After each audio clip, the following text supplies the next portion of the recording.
எப்பவும் அந்த செடியும் வயலும் தானா? என்னை பத்தி கண்டுக்கவே மாட்டியா? ம் இதை விட எப்படி உனக்கு சொல்றது? அறிவு கட்டவனே, உட்காரு. உனக்கு என்னை பத்தி நினப்பு இருக்கா இல்லையா? எப்பயுமே உன்னை பற்றி தான் நினச்சிட்டு இருக்கேன் நான்.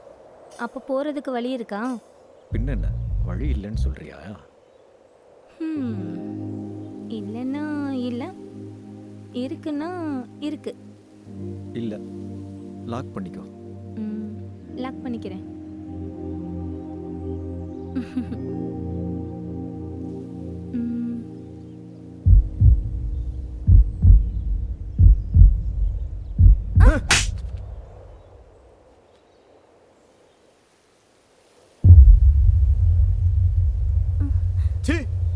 இப்படி ஒரு கேடு கிட்டவளா இருக்கியே, ஜாதி புத்தி.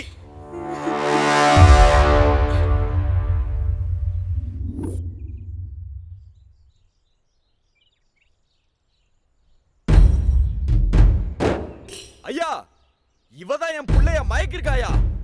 இவங்கதான் அவனை உசி பேசி விட்டுருக்காங்க. கீழ் ஜாதி பயலுங்க. இங்க பாரு, வார்த்தையில மரியாதை இருக்கணும்.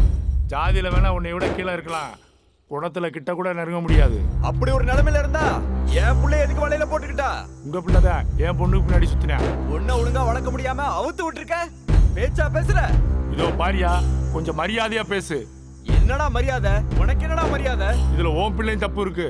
டேய் மல்லையா, என் புள்ள தப்பு பண்ணிருந்தா என் தலைய வெட்டிக்கிறேன். அதுதான் உண்மை.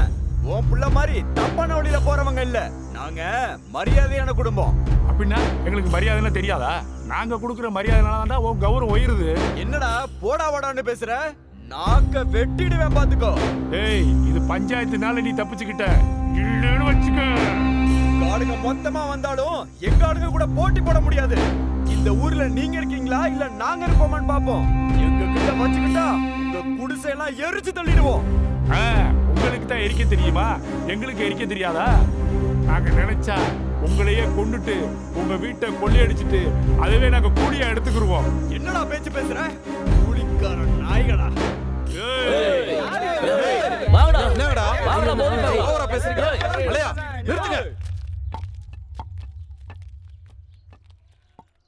ஏ ராமையா, மல்லையா, என்னடா சொல்ல வரீங்க? அவன் பொண்ணெல்லாம் எங்க வீட்டுக்கு மருமகளா வரக்கூடாதியா? அவன் ஜாதி என்ன, எங்க ஜாதி என்ன? நீ என்னடா சொல்ற? எங்களுக்கு இதுல விருப்பம்.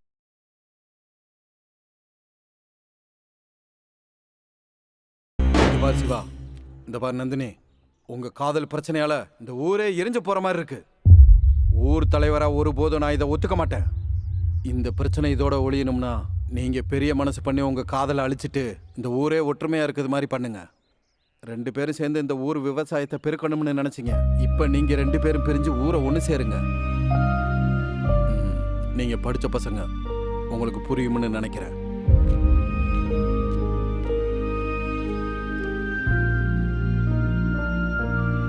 வாடா போலாம். ஐயா சொன்ன வார்த்தைக்கு கட்டுப்பட்டு இருக்கணும். வாமா.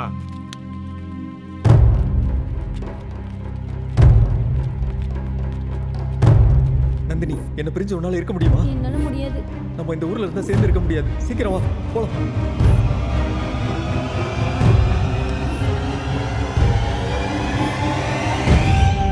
வாடியில இந்த லெட்டர் இருந்துச்சியா? அவங்களாம் நந்தினியை ரேப் பண்ணிட்டாங்க.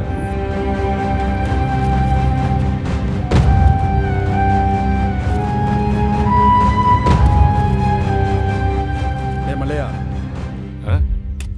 மல்லையா, ஐயா, என்ன பண்ற நீ? தப்பு நடந்துருச்சியா? இங்க பாரு மல்லையா, நான் ஒன்னு சொல்றேன், நீ தப்பா நினைக்காத. உன் பொண்ணு போன சோகத்துல நீ என்ன பண்றேன்னு உனக்கு புரியல. இந்த நிலைமையில நீ வேலை பார்க்கறது உனக்கு நல்லதில்ல. ஐயா, இந்த மாதிரி வேலை செய்யறப்ப நீ அஜாக்கிரதையா இருந்தா நீ கையில வச்சிருக்க கருவியே உன் உயிரை எடுத்துரும். நீ கொஞ்ச நாளைக்கு ஓய்வு எடுக்கிறது தான் உனக்கு நல்லது. இந்த பணத்தை வச்சுக்க. வேலை செஞ்சு வாங்க வேண்டிய கூலி பணத்தை என்னைய பார்த்து பரிதாபப்பட்டு கொடுக்குறீங்களா? அப்படி இல்லையா? வேணாயா, இந்த பணம் வேணாமியா, வேணாம். ஏன் மல்லையா, பாவம், இந்த மல்லையா பொண்ணு இல்லாம எப்படி வாழ போறாரோ. ஆமா, அந்த சிவா பட்டணத்துல ஃப்ரெண்டுங்களை நம்பி இவரு பொண்ண அநியாயமா கொண்டுட்டான். என் பொண்ணை எனக்கு இல்லாம பண்ணிட்டாங்க.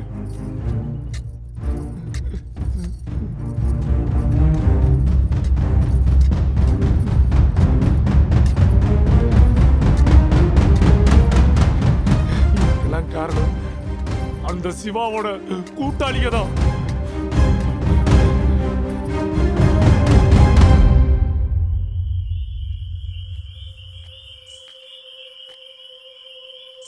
என் பொண்ணோட நிலைமைக்கு காரணமான சிவாவை கொள்றதுக்காண்டி அவனை தேடி போய்க்கு இருக்கும்போது ஊருக்கு வெளியில சிவா மயங்கி கிடந்தா தம்பி.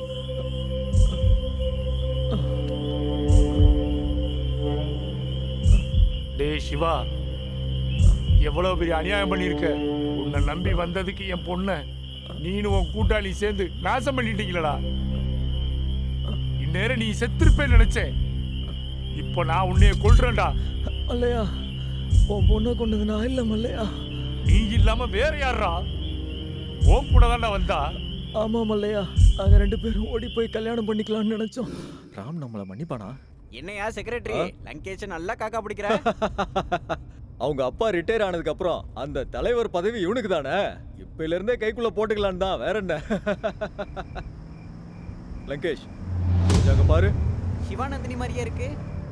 இந்த டைம்ல அவங்க என்ன பண்றாங்க? சிவா, ராம் கண்டிப்பா நம்மள மன்னிச்சிடுவான். நம்மள பார்த்தாலே அவனுக்கு எல்லா கோவம் போயிடும்.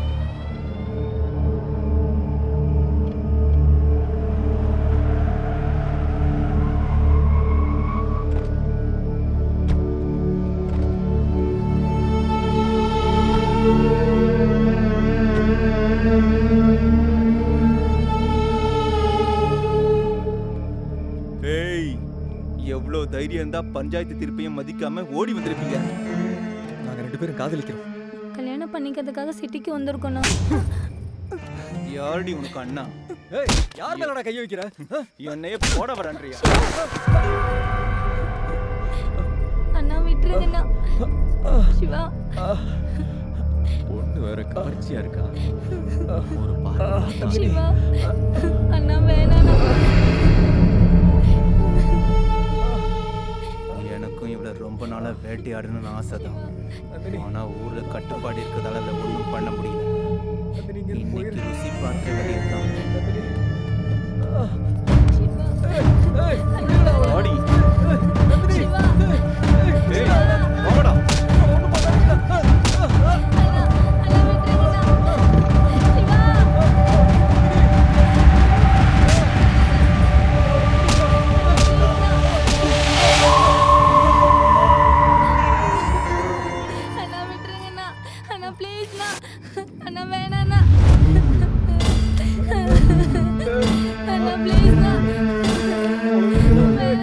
பக்கம் வந்தவங்க கிட்ட போய் கையெடுத்து கும்பிடக்கூடாது.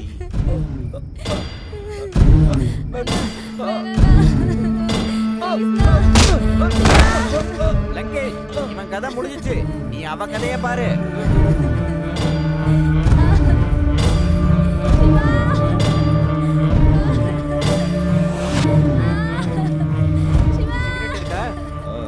லங்கேஷ பத்தியா பயங்கரமா வச்சு செய்யறான்.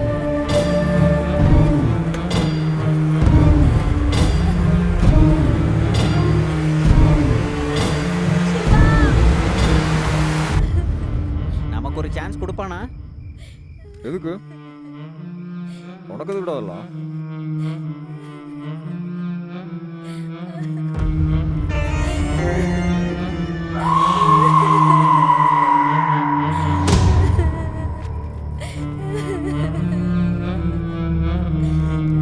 ये शुगर पेशेंट है. Secretary cigarette.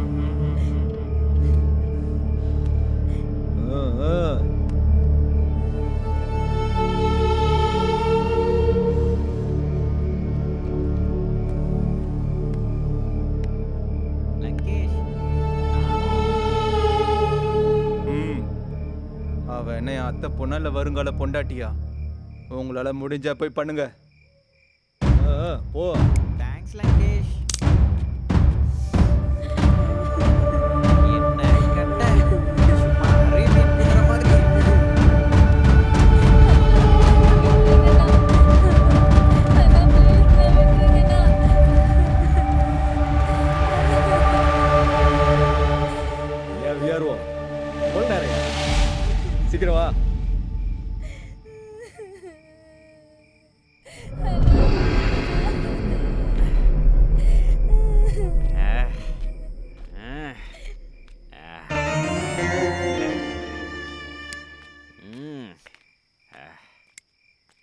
நான் போன வேலை முடிஞ்சுதா?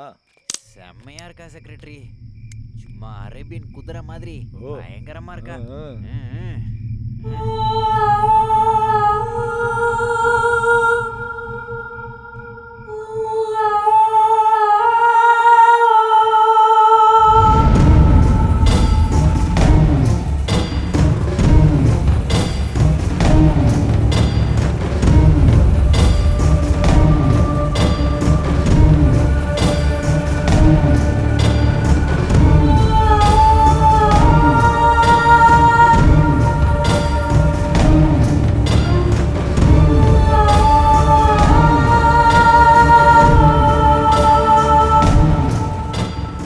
என்ன அதுக்குள்ள வந்துட்ட? பேட்டரி டவுன் ஆயிடுச்சா இல்ல பாடியே டவுன் ஆயிடுச்சா? என் பேட்டரி டவுன் ஆகிறது இருக்கட்டும்யா. நீ பண்ண கூத்துக்கு அவன் மூச்சு நின்னே போச்சு. மூச்சு நின்னு போச்சா? ஆமா. அப்ப அப்படியே வந்துட்டியா? அவன் மூச்சு நின்னு போச்சுன்னு அப்படியே வந்துருவானா? பண்ணிட்டு தான் வரேன். செத்ததுக்கு அப்புறமா? ஆமா, செத்ததுக்கு அப்புறம் தான். என்ன செத்துதா?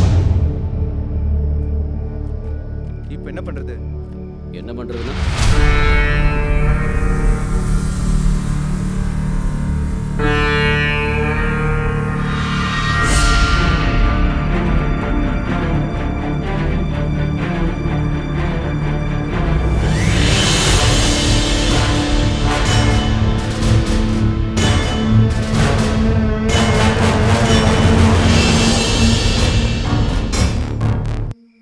இவன் உயிரோடு இருந்தா நமக்கு தான் ஆபத்து. லேட் பண்ணாம சீக்கிரம் கதையை முடிச்சிடுங்க. அப்படி கொடுமைப்படுத்தி நந்தினியை ரேப் பண்ணி சாகடிச்சு என்னை இழுத்துட்டு போய் குடோன்ல கட்டி போட்டாங்க.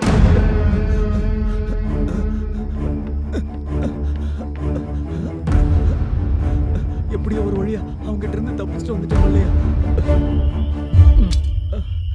எந்திரி, உன்னை நான் ஆஸ்பத்திரி கூட்டி போறேன். என்னால வாழ முடியாது.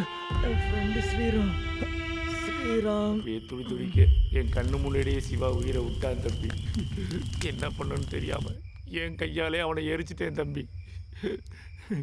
இதையெல்லாம் சிவா அவங்ககிட்ட சொல்லணும்னு சொன்னா, இதுக்கு தான் அவனை எங்கெங்கேயோ தேடினேன் தம்பி.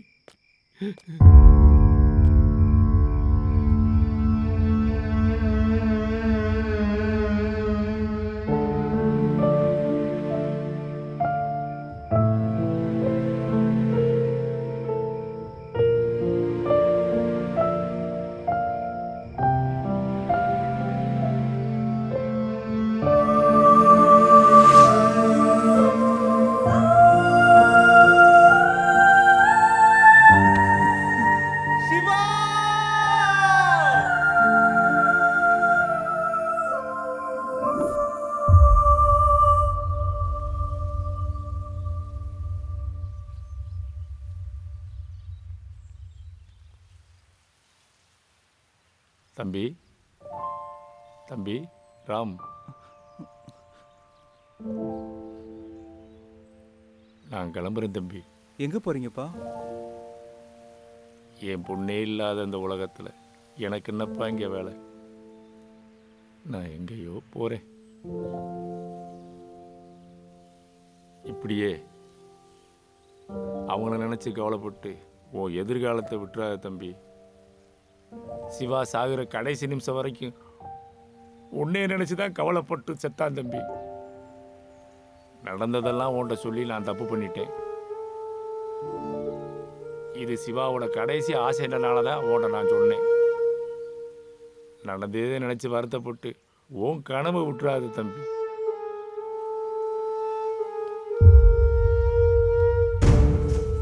இப்போ எனக்கு இருக்கிற ஒரே ஒரு லட்சியம், சிவா நந்தினி அநியாயமா கொன்னவங்களை என் கையால கொடூரமா கொல்றதுதான் என் லட்சியம். வேண்டாம் தம்பி, ஏற்கனவே 2 உசிரை இழந்து அனாதையா நிற்கிறேன். அவங்க எல்லாத்துக்குமே துணிஞ்சவங்க. அவங்க ராமாபுரன்ற காட்டுக்குள்ள திரியிற கொடூரமான மிருகங்க. அவங்கனால உனக்கு ஏதாவது ஆயிடுச்சுன்னா பயப்படுறீங்களாப்பா? அதிகாரம் ஆளுபலம் இருக்கிறவங்கிட்ட போதன்னு நினைக்காத தம்பி. இப்படியே பயந்துட்டு இருந்தா நம்ம நைல நம்மளை பயமுறுத்தும்பா. ஐயோ பூனைன்னு பயந்தா நான் தான் புலி நம்ம மேலே ஏறுவாங்க. பாயிர புலியா இருந்தாலும் எதிர்த்து நிக்கிற மாட்டோட கொம்பு பட்டா அது தரையில விழுந்துதான் ஆகணும். ஆனா பலசாலிங்க நாங்க பலசாலின்னு நெஞ்சு நிமித்து நடக்கிறது நம்ம திருப்பி அடிக்காத வரைக்கும் தான். நம்ம எந்திரிச்சு திருப்பி அடிக்க ஆரம்பிச்சா எவ்வளோ பெரிய பலசாலியா இருந்தாலும் நம்ம காலு கீழே தான். அந்த ஊர்ல இவ்வளோ அநியாயம் நடந்துட்டு இருக்கு, போலீஸ்க்கு ஏன் தெரிய மாட்டேங்குது? முதல்ல நம்ம போலீஸ் ஸ்டேஷன் போய் கம்ப்ளைண்ட் கொடுப்போம். தம்பி,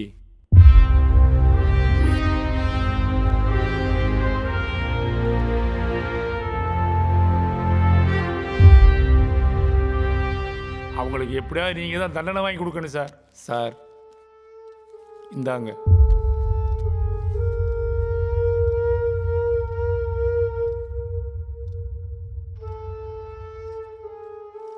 இதுக்கு தகுந்த ஆதாரம் வேணும்.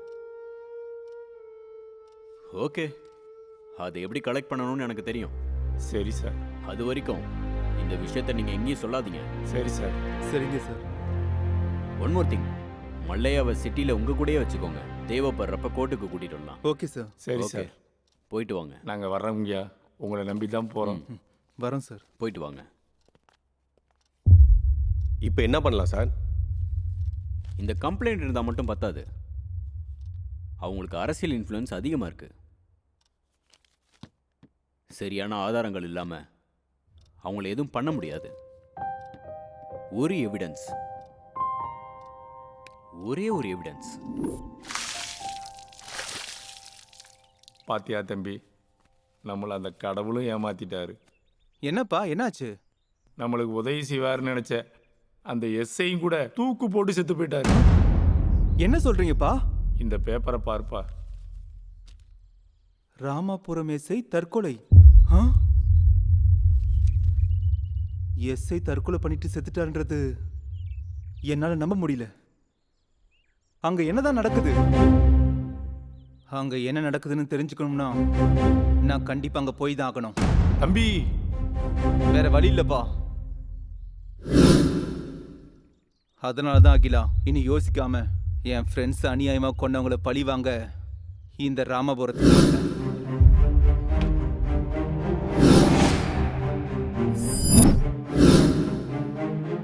அப்புறம் நந்தினியை ரேப் பண்ணி கொடூரமா கொண்ட ஒவ்வொருத்தரையும் அவங்க என்ன பண்ணாலும் அதே மாதிரி பண்ணேன்.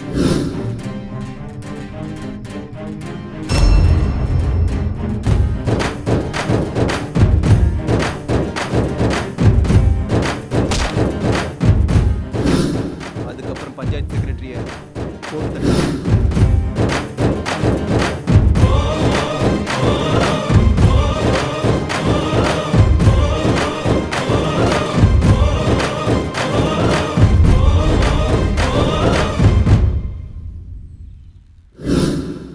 அன்னைக்கு உங்க அண்ணன் லங்கேஷ் கொல்றதுக்கு உங்க வீட்டுக்கு வந்தேன்.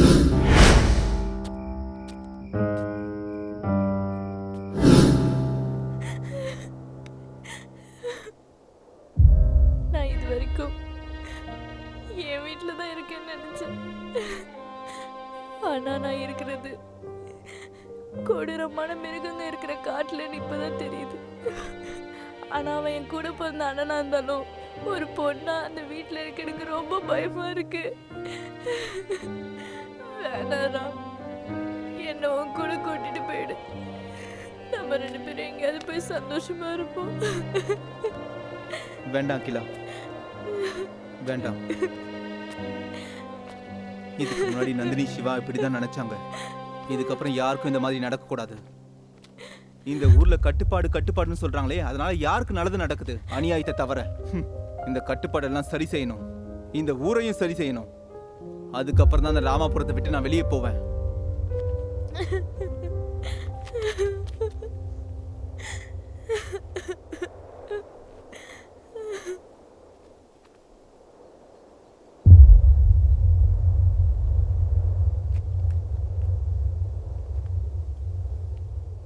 அப்படின்னா அன்னைக்கு ராத்திரி வீட்டுக்கு வந்தது எனக்காக இல்லையா?